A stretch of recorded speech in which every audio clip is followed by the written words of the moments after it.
Namastê, muita paz a todos. Quero agradecer a presença de todos vocês aqui em nosso espaço Caminho da Luz, aqui na cidade de Limeira hoje, né?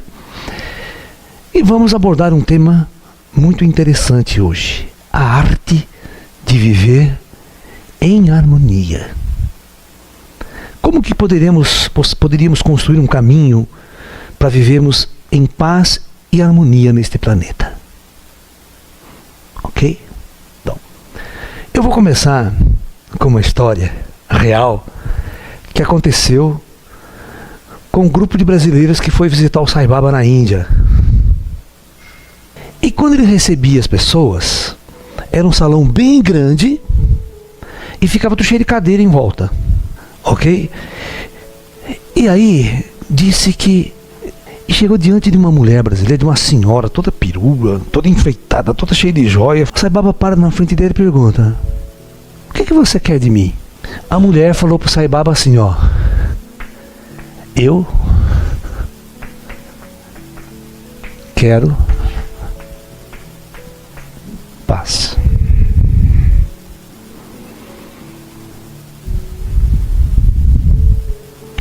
E o Sai Baba, sabiamente, então responde para ela: é muito fácil, minha senhora. Basta você eliminar o eu e o quero, que você tem paz.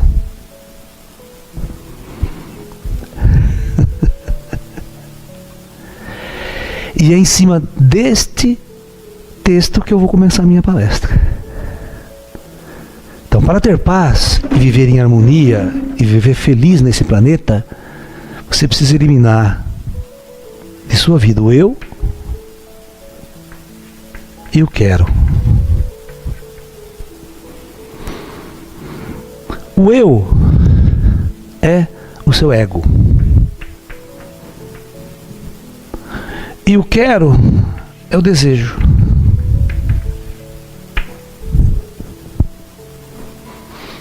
Ok?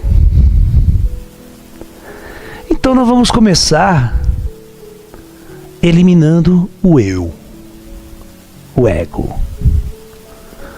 O que é o nosso ego? O ego é exatamente a nossa cultura. Vamos imaginar que quando você nasce, o seu HD está vazio. Ok? E aí, vamos começar a programar a sua mente. Vamos começar a programar a sua consciência. Ok? Então veja bem.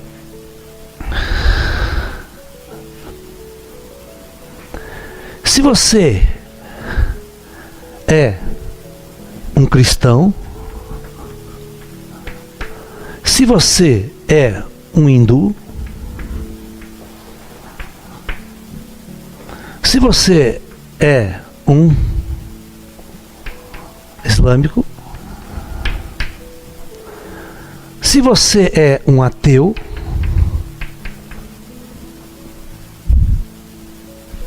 se você é um materialista, se você é um espírita e um monte de outras coisas, certo? Se você é um cientista, se você é um intelectual, um filósofo ocidental, um político. Ou seja, presta atenção, você tem que imaginar o seguinte. Imagine que a criança, quando nasce, ela é como um poço vazio. A essência primordial dela está aqui, no fundo desse poço. É realmente o que ela é. Mas ao longo da vida, não importa que país, que cultura que você nasça, você vai recebendo uma programação, uma informação do que é verdade, como você tem que viver, o que você vai ser quando crescer. Ok? E as pessoas vão colocando isso dentro de você. Você já acorda. A sua mãe, quando você está com 2, 3 anos de idade, tua mãe já enfia você no parquinho. Né? Parquinho infantil. já vai aprender. Então o pessoal já começa a colocar um monte de... Vai estudar inglês, vai aprender o beabá, já começa a aprender antes da, né? Aí deu 7, 8 anos, já vai para a escola normal. E aí começam a colocar matemática, geografia, papapá, né? Aí vai para o colégio. Papapá, e tá as portas da faculdade. Aí tá as portas da faculdade. Ok? Então as portas da faculdade você vai ter que escolher que você vai ser formatado para quê? Você vai ser médico, engenheiro, dentista, você escolhe o que você quer fechar o negócio. São as opções que o sistema fornece. Então aí, quando você está realmente formado, né? Você sai na formatura, você tem um rótulo oficial. Então você é médico, e esse rótulo é: você é médico, você é engenheiro, você é um advogado,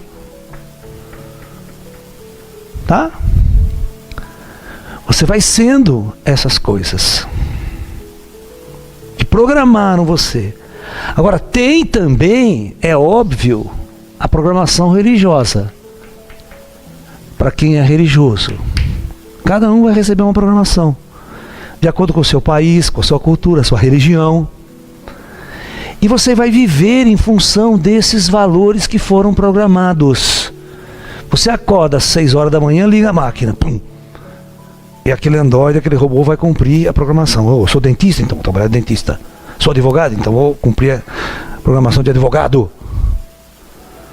Sou engenheiro, então vou cumprir a programação de engenheiro. Vou lá na fábrica, fazer carro, fazer coisas.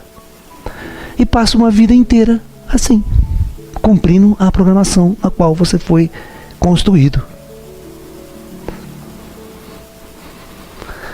Mas aí vão acontecer os grandes problemas. A infelicidade. Ninguém é feliz, né? Não tem paz. Há uma confusão, há um conflito. Nós vamos chegar lá já onde eu quero. Então vamos lá. Então, este é o seu ego. Não importa onde você nasça no planeta Terra, tá? Você vai receber um ego. Bom, então chegamos a um ponto interessante. Estou programado, estou. Agora vamos ver a sociedade moderna, o que ela faz com a gente. Então, a sociedade, primeira coisa, ela cria em você a necessidade. Necessidade. E essa necessidade gera em você o desejo. Vai, vamos pegar aqui, ó. Muito bem. Primeira coisa. Quando o desejo é criado, não importa qual seja ele, vamos supor que o tempo vai passando e você não consegue realizar o seu desejo. O tempo passa, e não realiza. Você vai ficando ansioso, vai dando aquela ansiedade. Gera uma ansiedade. Essa ansiedade, ela vai passando, vai ficando ansioso. Isso é a mesma coisa que você vai ficando estressado. Stress. Fica nervoso. O estresse, essa ansiedade, ela começa a destruir você, ela começa a corroer você, os seus órgãos, o seu sistema, tudo. E não acontece. Você não passa 2 anos, 3 anos, você não conquista a mulher que você deseja. Não consegue comprar a casa, não consegue comprar o carro, não consegue comprar o iPhone. Depende porque você tem 1000 desejos acontecendo junto, não é um desejo só. Aí vem a frustração. Depois de toda essa coisa aqui, chega numa situação do indivíduo que é chamada de depressão. Sua vida vai tornar esse inferno. Você nunca vai ser feliz. Porque a sociedade, se você realiza um desejo agora, ela cria outro para você. Ela vai criando outro o tempo todo, porque você tem que consumir, você tem que comprar. A sociedade capitalista é assim.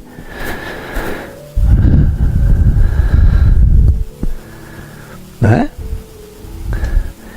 E aí, como é que eu resolvo essa minha depressão?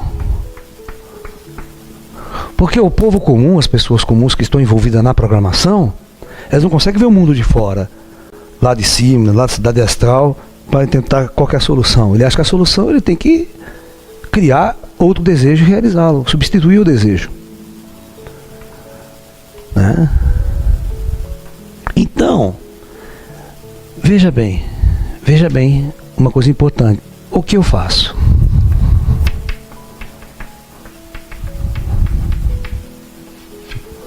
Então agora a gente vai... A sociedade não tem resposta. A religião não resolve o seu problema também. As religiões de massa.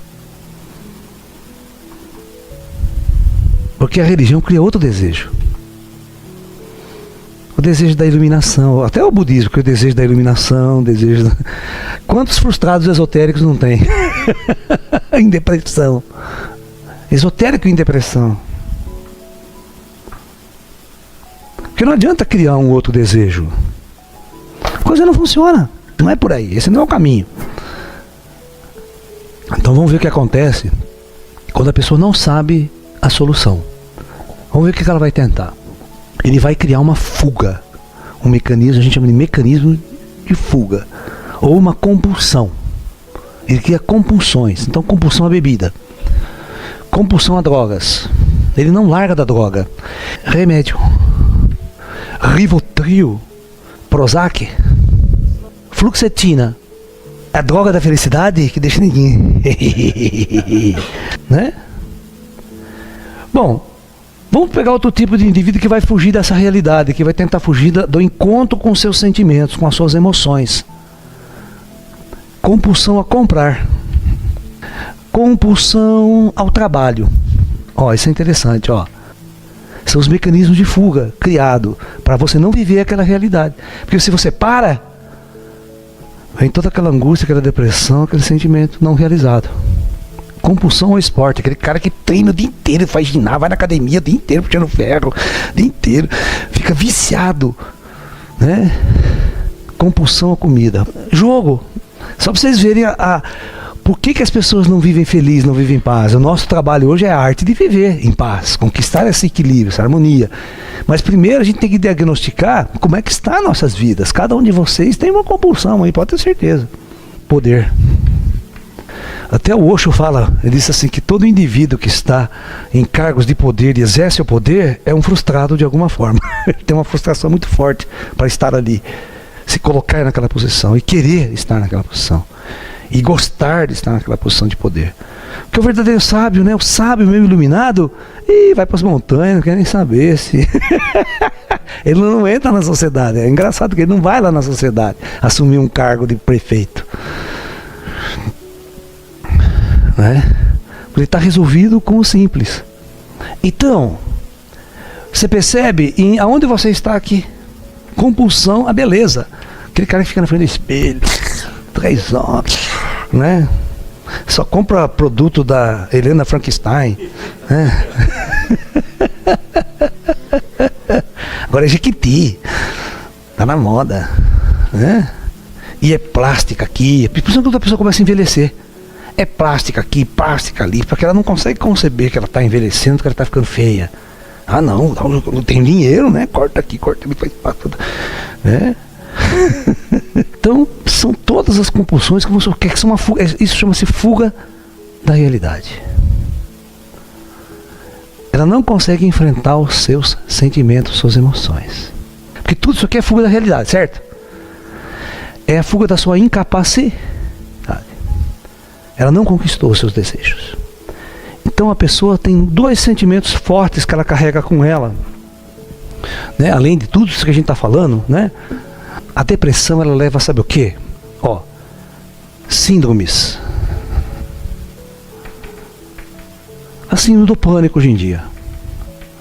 A síndrome do pânico é basicamente fundamentada nisso aqui. Ela entra numa depressão, não quer sair de casa, ela começa a ter medo de tudo. Todos os transtornos que a gente conhece, transtorno de personalidade e tal, né? É o que vai acontecer em função de você viver muito fundo essa situação. O Brasil é o maior consumidor do mundo de ansiolíticos. Disso que a gente estava falando, os Rivotril, Prozac, papapá. Por quê? Porque nós temos uma sociedade quase que 100% tudo que a sociedade moderna conquistou, de tecnologia, celular, TV a cores, papapá, não conduziu o homem à realização e à felicidade.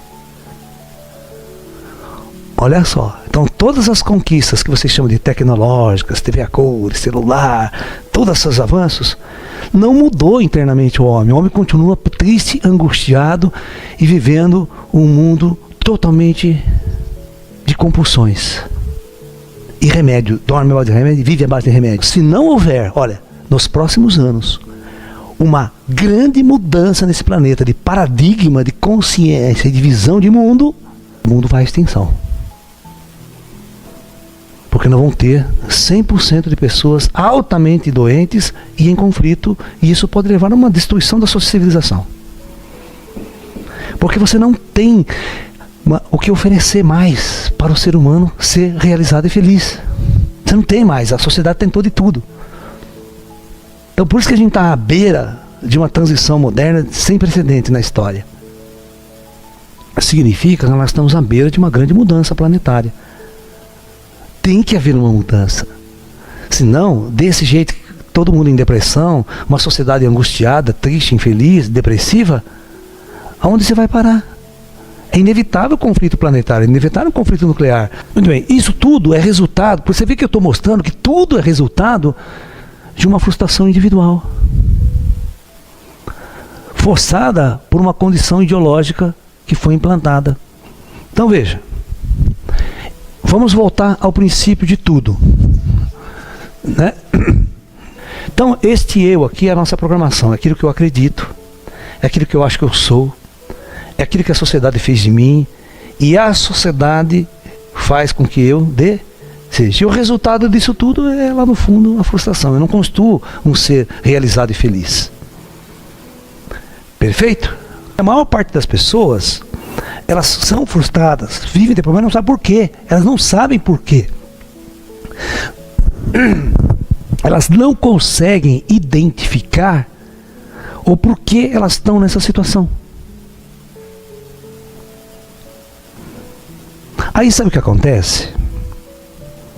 As pessoas, elas perguntam, presta atenção, ó. Quando ela pergunta, por que eu sou infeliz? Por que, meu sato? O que eu fiz de errado? Ela se coloca como?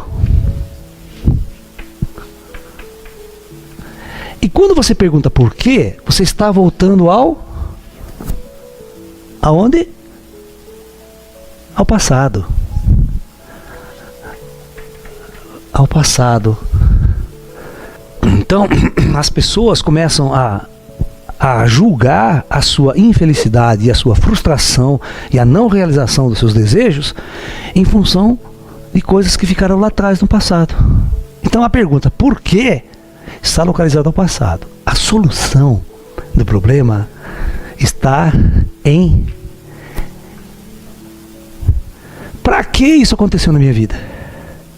Não por quê. Quando você pergunta para que, você está agora se referindo ao futuro. Você não está no passado. Para que isso aconteceu? Por que motivo? É para me mudar. Alguma coisa está fazendo eu querer eu mudar. Mas se eu não mudar e ficar no passado, não há remédio que resolva. Então, aquela velha história. Perdi o emprego, fui mandado embora. Vou usar esse termo, presta atenção, hein? Ó, presta atenção, vou usar esse negócio aqui. Perdi o emprego.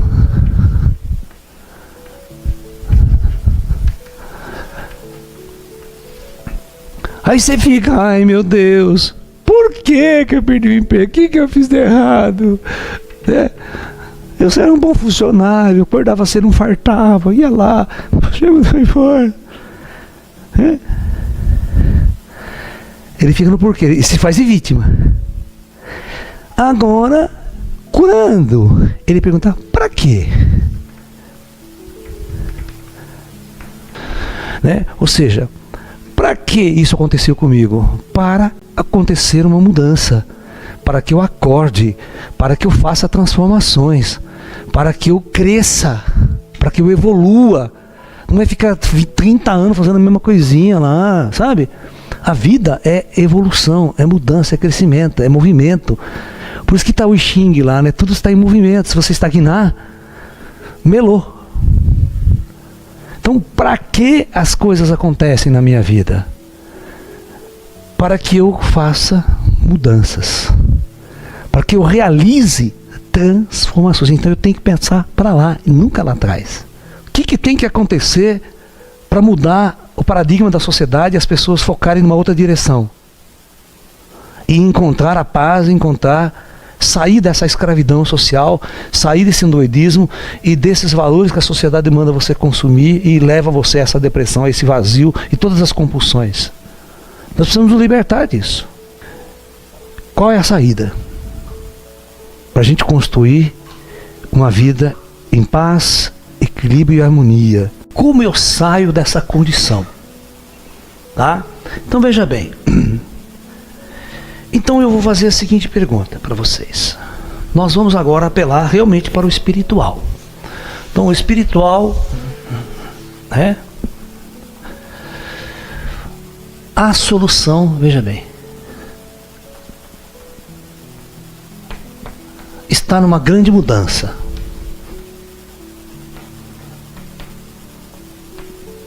Qual mudança? Sair da visão materialista de mundo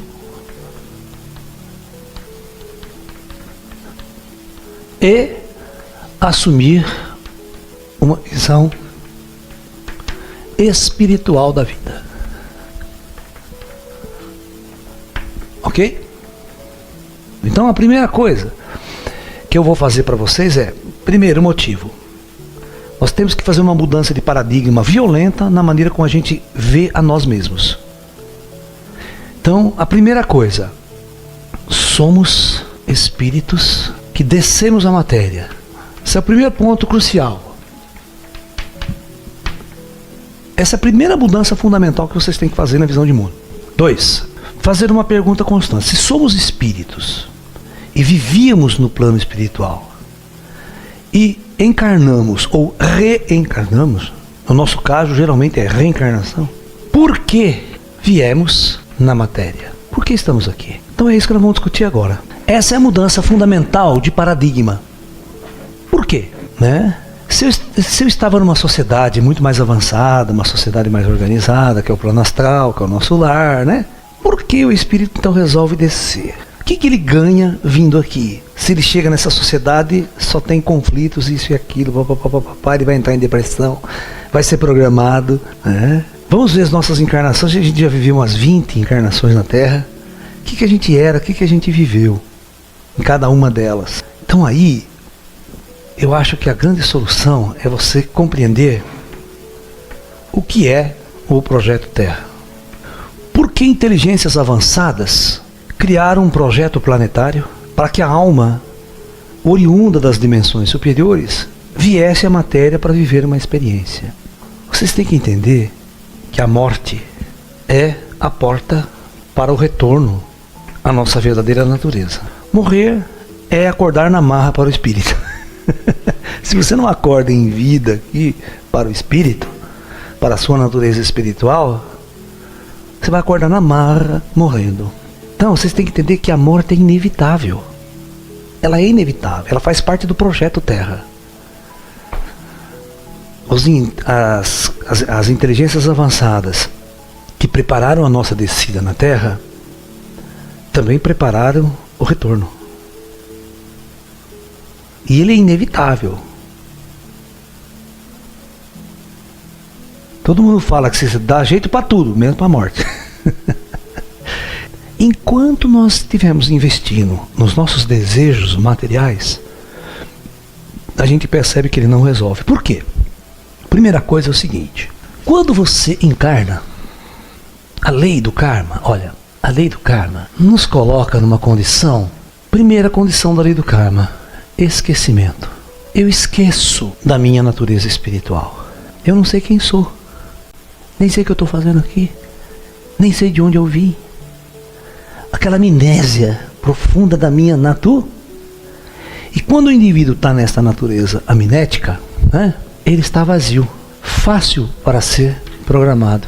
Então, um dos sentimentos que uma alma encarnada tem, presta atenção, uma alma encarnada é uma alma que entrou nesse corpo denso, que limita os movimentos, que limita suas ações. O espírito voava como um pássaro, o espírito se deslocava no mundo inteiro sem pagar passagem. Agora, quando ele assume este corpo, ele vai ter série de desafios. Este corpo precisa alimentar-se. O espírito não precisa alimentar-se, precisa sobreviver. Então, uma luta pela sobrevivência. É o instinto da sobrevivência. E a maior sensação que um espírito encarnado sente é, presta atenção, solidão. Porque ele é uma alma enclausurada num corpo, aprisionada. Então essa alma ela é aprisionada ao corpo. E aí a sua visão de mundo só tem realidade com o seu corpo. Ele não vê a vida dele fora do corpo. Ele não tem consciência da vida, da existência dele fora da matéria. Entendeu? Então, esse sentimento ele é terrível. Ele é a base de todos os problemas que nós temos na sociedade. Porque na tentativa de resolver esse vazio, a gente se apega. A primeira coisa que a gente apega é a mãe e aos pais. É aquela coisa que está bem mais próxima de você. Então a criança quando nasce, aí vem todos os traumas freudianos que a gente chama da fase do bebê. Veja bem, a criança quando nasce, ela é totalmente dependente da mãe. Ela é frágil, mole, fraca, então ela tem que ser alimentada pela mãe. Ela não se alimenta sozinha. Não é que nem um bezerro, já nasce, já sai andando. Criança não. Ela vai passar metade da vida dela, 15 anos, dependente da mãe, para se alimentar, para morar. Então o ser humano é um ser que nasce frágil nesta sociedade, altamente frágil e solitário. Então, para fugir da solidão, o espírito tem uma coisa, ele se gruda, começa a mamar, se alimenta, gruda na mãe, aquele apego à mãe.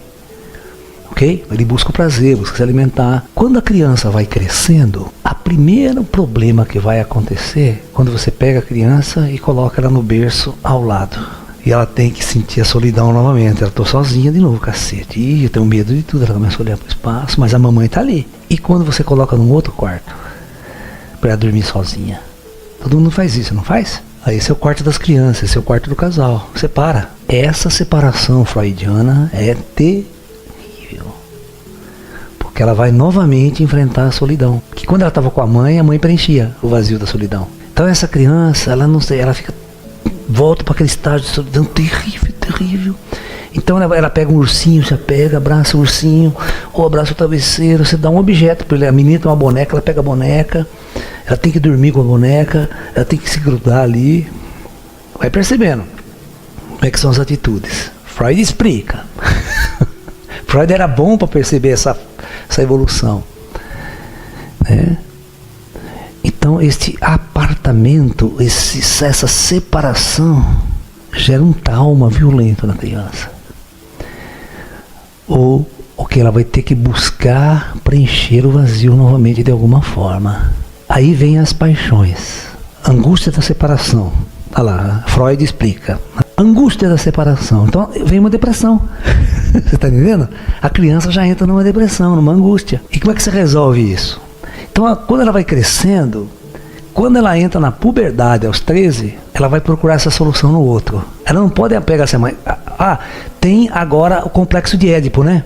Que vai entrar nessa fase aí também. O complexo de Édipo porque a criança se apaixona, a mulher se apaixona pelo pai. E a menina, ou seja, e o homem se apaixona pela mãe. Porque é a única saída, ele está jovem ainda, ele não consegue sexualmente se apaixonar por uma pessoa externa. Ela vai se apaixonar por quem está muito próximo. Então, tem gente que não supera o complexo de Édipo e leva esse complexo para a vida inteira. Ou seja, porque o complexo de Édipo teria que acontecer o seguinte. Ele teria que substituir o complexo de Édipo na fase já da puberdade para ir buscar, não no pai, mas em outra, uma menina, certo? Ou a menina buscar um rapaz, certo? E aí então começa essa luta, porque ele tem que preencher o vazio. E aí vem a sexualidade toda envolvida, a afetividade. Ela vai jogar a sua... O outro vai preencher o vazio dela. Mas aí ela comete um grave erro, porque ela não controla o outro, né? A hora que o outro vai embora, ela fica no vazio. E, mais uma vez, a felicidade, aquele projeto de felicidade, vai por terra. Então, olha, gente, a nossa encarnação é muito complexa. Ela é muito complexa. Se você analisar todos os pontos, a gente não sai do buraco. Então, existem impulsos dentro de nós que são incontroláveis, são difíceis de controlar. Então, todas as vezes que você cria um desejo e ele é externo, você deposita numa coisa que não acontece, você vai se ferrar. Você vai se lascar. Então, vocês têm que aprender uma coisa muito importante nesse caminho espiritual. O centro é você. Isso não é egocentrismo não, tá? A felicidade não está lá fora. A realização não está lá fora. Está em você. Você é o centro. Não busque felicidade num namorado, num marido, numa mulher ou alguma coisa assim. O companheiro afetivo, ele é um companheiro de jornada, mas não é a solução do seu problema. Então, para criar uma harmonia de viver, a arte de viver, a primeira coisa que vocês vão ter que aprender é isso. Todos os desejos que nós falamos lá que levou você à depressão, não importa se o desejo seja material, um objeto, um carro, uma casa, isso, aquilo, ou conquistar o outro. Tudo isso leva você à depressão. Então a solução é um retorno para dentro. Então veja bem, eu vou apagar aqui e mostrar um negócio legal para vocês.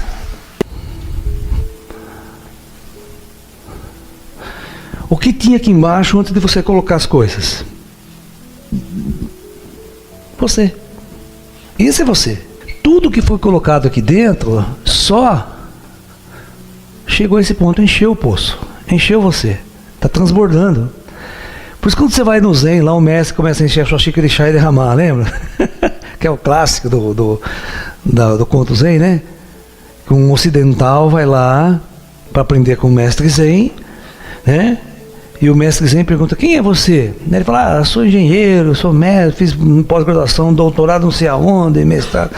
Começa a vomitar o pedigree, né? Do cara, o currículo e o pedigree, né? Aí nisso o mestre começa a colocar a xícara de chá e o chá começa a transbordar e não para de pôr. Porque o cara chegou com este poço totalmente cheio. E o que é o Zen? Presta atenção. Existe uma frase no Tao Te Ching lá, que diz assim, o homem que busca o conhecimento, presta atenção, ele cresce a cada dia. Porém, o homem que busca o Tao, decresce a cada dia. E agora, como é que eu entendo isso? É exatamente a história do cara que chegou na frente do mestre e a xícara. Essa é a explicação. Lao Tzu, que escreveu isso aqui, nos ensinava o seguinte, o homem que busca conhecimento é esse cara aqui, ó, que está enchendo o poço dele. Faz o colégio, faz o ginásio, faz mestrado, doutorado, patatá. Quando ele termina tudo isso, o poço está cheio e ele é o rótulo. Ok? Então isso é buscar conhecimento. Agora, quem busca o tal, decresce. Esse aqui cresce, dá a sensação que ele está crescendo. Puta currículo do cacete. Tô grande, ele chega até assim para dar aula para você depois, ó. E aí, olha lá de cima você. Ó, todos vocês aprender a viver igual o meu cachorro lá, ó. É a arte de viver feliz, a arte de viver em paz. Porque ela é o que ela é natural, ela é ela não é formatada. Cara, por que vocês acham que os mestres chineses copiavam os animais? no Kung Fu, no jeito de ser, no jeito de existir, porque eles são naturais, eles são eles. Nós somos formatados, nós somos androides programados, eles são naturais. Então, todo o tempo do Shaolin copiava os animais, como exemplo de vida, para eu ser como um animal puro. Então, aquele que busca o tal, sabe o que ele faz? Ele começa a esvaziar esse lixo colocado dentro de você. E cada dia que passa, você vai dando a sensação que está decrescendo, que você está tirando o lixo, você está esvaziando. Processo de esvaziar a mente, esvaziar a cultura, o ego. Você está eliminando o ego. Quem busca o tal, elimina o ego. O ego dá a sensação de crescer. E a busca do tal dá a sensação de esvaziar. Então a base do conhecimento oriental é esvaziar. Mas não é esvaziar, eu não vou pensar em nada. Não é isso em meditação. É esvaziar aquilo que você acha que você é. Meu conselho fundamental é o seguinte.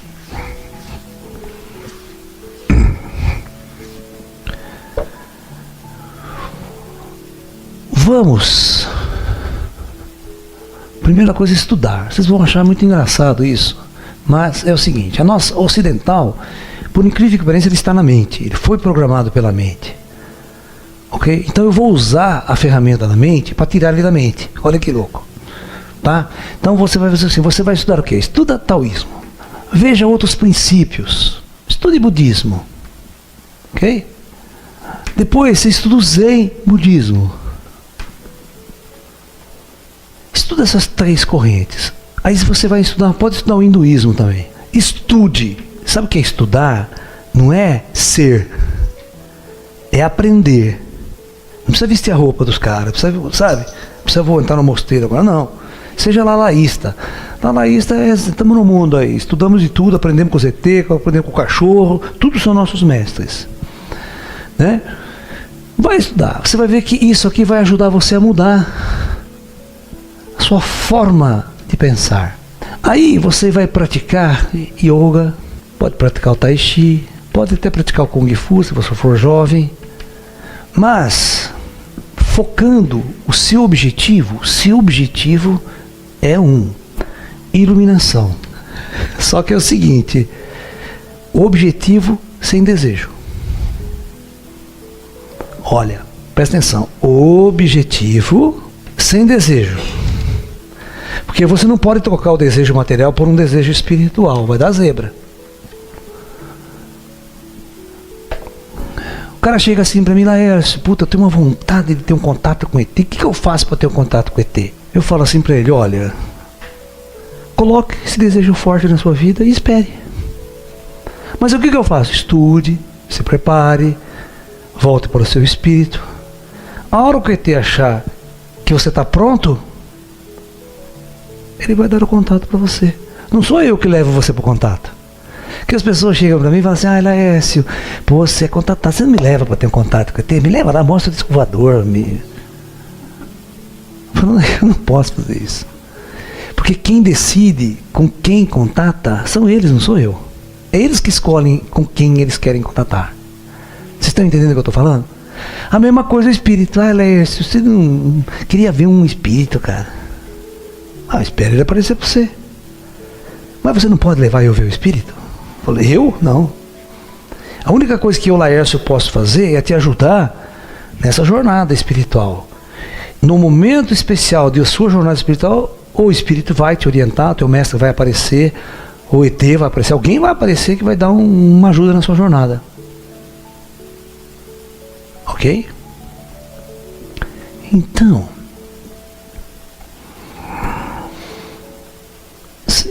muda a sua alimentação, muda seus hábitos. Então veja bem, uma coisa muito importante.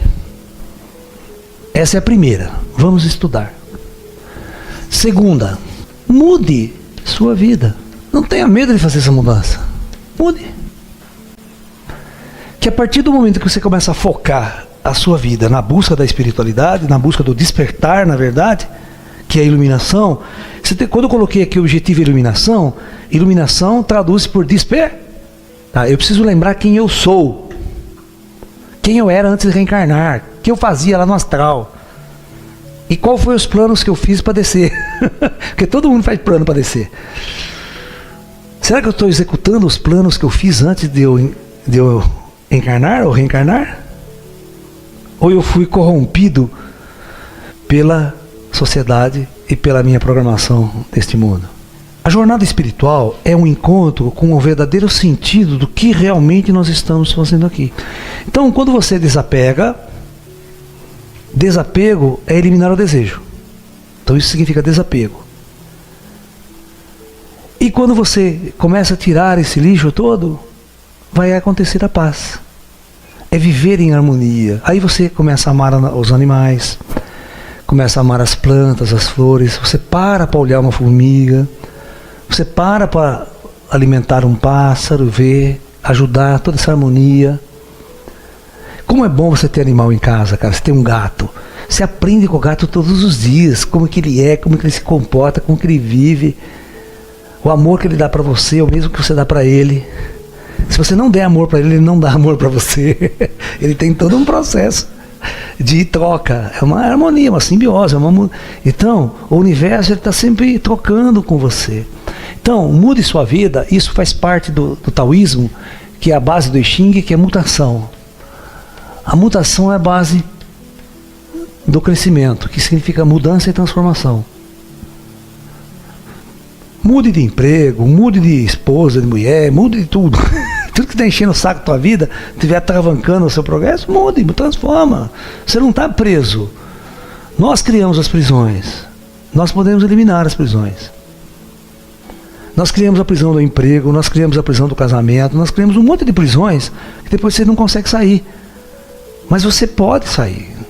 Você pode se libertar e construir um outro jeito de viver. Ó, está de um outro jeito na vida. Quando você está num outro jeito na vida, você vai estar próximo da harmonia de viver. Cara, se você percebe que a sua vida vai mal, você está depressivo, tem que fazer mudanças. O Buda dizia que não há crescimento sem transformação. E não há transformação sem mudanças. Ok? Estamos conversados? Hã? É mais um toque aí para vocês, é mais uma direção.